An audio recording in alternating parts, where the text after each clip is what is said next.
What's goody, guys? Today we're just going to go over some of the issues that I personally have ran into playing Diablo 4. This is my second character, level 85 barbarian right now, pushing up to level 100. But there's a lot of stuff that I've ran into. Surprisingly, it's a lot different than what I'm seeing going around. There's a lot of issues that I see being talked about that I think honestly we probably shouldn't even be talking about until maybe mid-season, maybe season 2. Like arbitrary little changes that aren't going to matter. But let's not get into that. I'm not trying to hate on anybody. I'm not trying to do that. Let's just get into my opinion and what I think's actually going on in D4 right now. First one is gonna be the suppressor bug, dude. If you cast Whirlwind outside of it and then run inside of the circle, you will do 0 damage because it will technically count you, or it'll consider you outside of the suppressor circle. QC's a little bit lacking, eh, Blizz? But nah. So getting into the real issues now, world bosses, first of all, way too easy. They're just damage sponges. All they do is soak it. They don't do anything really scary past a certain point. I think the only time I've ever really been worried is when I first came into World Tier 4. Or honestly, if I go into World Tier 3 and I try to kill it with all the World Tier 3 people, I think that's what World Tier 4 bosses should feel like. I think they should at least take like half of the timer. They need to have one-shot mechanics where it does percent damage. So instead of doing a certain amount of flat damage, that can be reduced or negated altogether. Just something that is guaranteed kills if you get hit by it. Obviously, these should all be avoidable and be actual mechanics, but give the world bosses a little more health, especially, I mean, if they're going to be giving us any sort of increased damage or increase in anything in Season 1. I think they're going to for sure have to increase the health on those. They could also add something. I know people are talking about like damage leaderboards or like a way to see how much damage you did after the world boss. Well, along with that, which I think is a fucking phenomenal idea, they should add in something where based off how much damage you do to the boss, you unlock a new reward. So it could be maybe if you do 25 million damage to the world boss, then you get 200 obols or 300 obols. And if you do 50 million, then you get 200 obols and an extra resplendent chest or an extra greater resplendent chest, whatever. Something like that. So it incentivizes these people who are super geared to still go out and do something because they have a chance at getting something either really good, flexing on people, showing how much damage they can do, whatever. Give you more options on how to gear and how to power up your character. That's pretty much all I got on world bosses. Yeah, they're literally just damage sponges. I mean, they could have been so good, and there's so much they can do with them. I think the question is, how much time are they going to take? You know what I mean? Because yeah, it's going to get good, but like all of these problems, how long is it really going to take realistically? Hey, here, so I'll show you the suppressor bug real fast. So you see I'm going to cast Whirlwind right now, go in, do no damage. No damage. The only thing that's doing damage is my bleed. So now if I cast it again, you'll see I'll be actually getting hits there. Getting into nightmare dungeons. First of all, a lot of these dungeons just feel like ass to do. Like there's probably 70% of them that I don't even touch. They could be the absolute best affixes and I'm not going to run it. It makes sense though that they want to have different style of maps and different types, not just the same thing in different landscapes. That being said, a lot of the nightmare dungeons do feel very, very similar. You could be swapping dungeons and be like, wait, did I just do this one?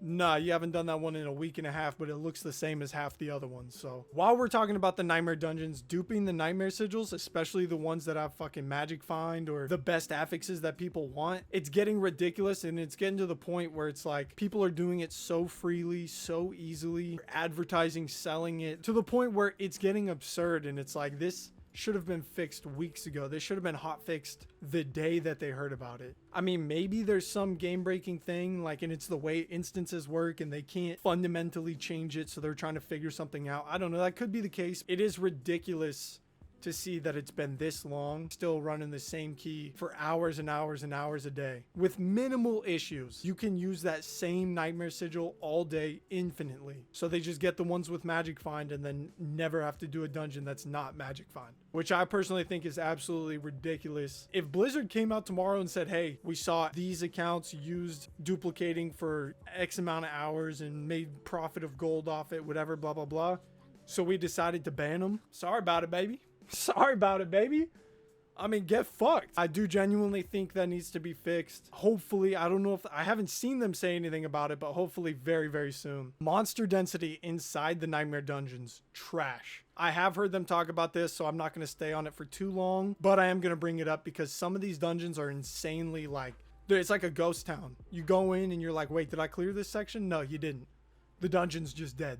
Another thing that we're just going to touch on real quick, just because everyone's talking about it and we don't need to fucking hammer that point home, is scaling. I don't know what they're going to do about it. It's baked into the game. Item scaling is very weird. It doesn't really scale with your level or the Nightmare Sigil level. It does a little bit, but not completely. As you can see, we just ran a, what did we run? Like a 30, I don't even know what we ran, but a high level, and we're getting a 673. Sorry, that's a sacred. A 737 chest, you know, just stuff like that. So we're still getting really low items, a 755 ring. So the scaling is weird, both with levels and with item power. While we're talking about items here, one thing that has been I've been losing my mind over this, and I'm surprised there hasn't been an insane amount of people talking about this. Item stats do not have a specific order or a hierarchy or a sort of way to sort them in an order that's consistent. So let's just look at these gloves here. So this is perfect. So we have 2 pairs of gloves here. One, you can see at the very top, the top stat is rend, damage to injured, blah, blah, blah, whatever.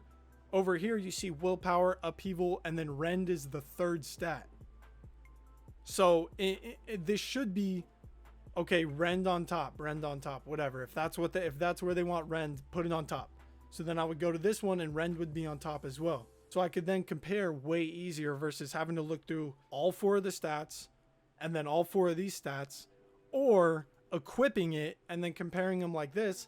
But even then, you still have to compare and look and see what you're losing and stuff, because you can't see this entire brick of text while looking at one thing. You can't read everything at once. So it's very bad if you're trying to compare everything specifically. Even with the advanced tooltips and everything, it still gets confusing. It's so many numbers, so much text. Like, it would only make sense for them to make it as easy to digest as possible. I mean, that's just my opinion. I don't know. I'm just surprised there's not a shit ton of people talking about that. Along with feeling bad, the chase items, so the 6 uniques that are best, or the 3 uniques that are best in slot for every class. This is another thing that's been hammered home for whatever, but it's been pissing me off, because especially now that I'm level 85 on my barbarian and I need that grandfather to drop. One, let's say I do win the lottery and it drops for me and I get the fucking grandfather, man. Slam that baby on the table, wave it all around, say I'm the grandpappy now. Pick it up, look at it in my inventory, and it's a fucking min rolled everything.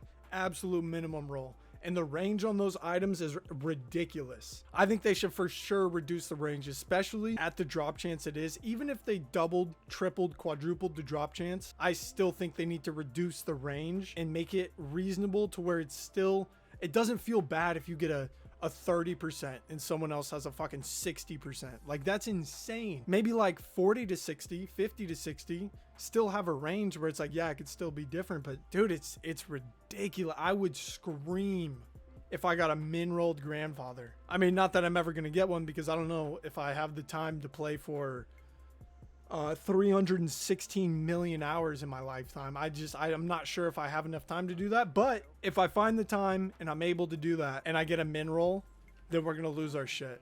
That's ultimately the biggest problems that I think are in the game. That being said, season 1, I'm recording this the day before they go into the talk about season 1, so I will be talking about that. You should see that video soon. Hopefully they talk about some good shit and not just put a bunch of BS in our ears, but who knows, man. I will say I'm very excited to see what the dev team releases. So I'm not going to hate too hard, but a lot of stuff we need to see, a lot of stuff we want to see, and a lot of stuff that needs to change. In conclusion, I love the game. I'm having a blast. I think there's a lot of stuff that'll make it a lot more fun. I think a lot of casual players aren't liking it because they don't like ARPGs. And I'm going to put it like that. They tried it out. They liked the campaign. They had a ton of fun. And now that they realize what an ARPG is, they have these unrealistic expectations to try to conform the game around how they think an ARPG should be when they don't even like ARPGs. So I don't know. I do think there's a lot of stuff that has to change. I love the game. I'm having a ton of fun. The combat feels fucking amazing. Moment to moment combat feels really, really good. Really smooth, really fluid. Other than that, I hope you guys are enjoying Diablo 4 as much as I am. If you're not, let me know why down below.